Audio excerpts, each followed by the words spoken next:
Welcome to RTB, the podcast for aviation geeks, made by Aviation Geeks.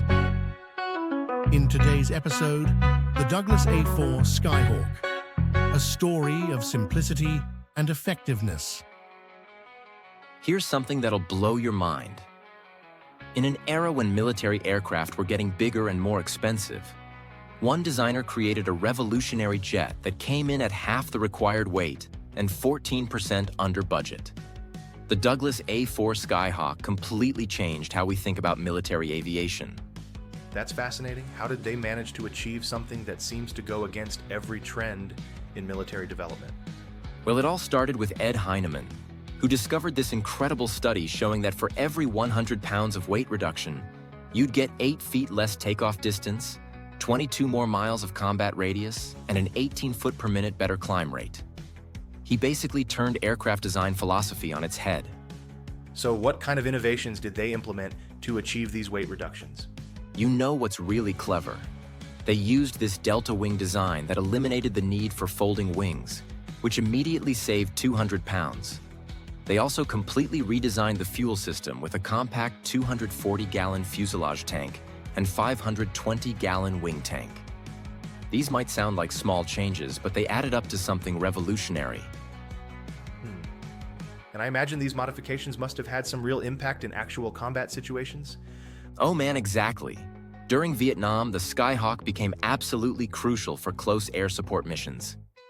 Here's what's wild. It flew more combat missions than any other naval aircraft in the entire war, and despite all that exposure, they only lost 195 carrier-based A-4s throughout the whole conflict. That's an impressive survival rate for something so small.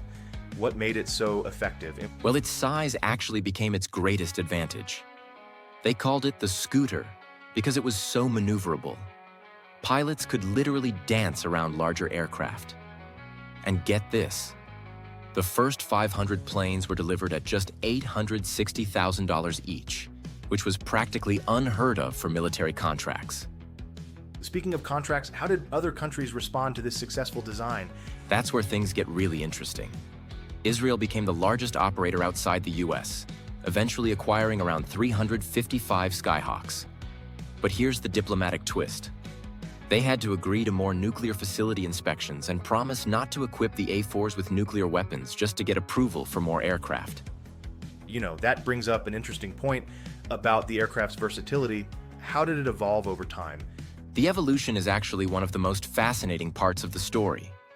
They started with nuclear capability in mind, but by the 1960s, they shifted to conventional weapons with the A-4E version.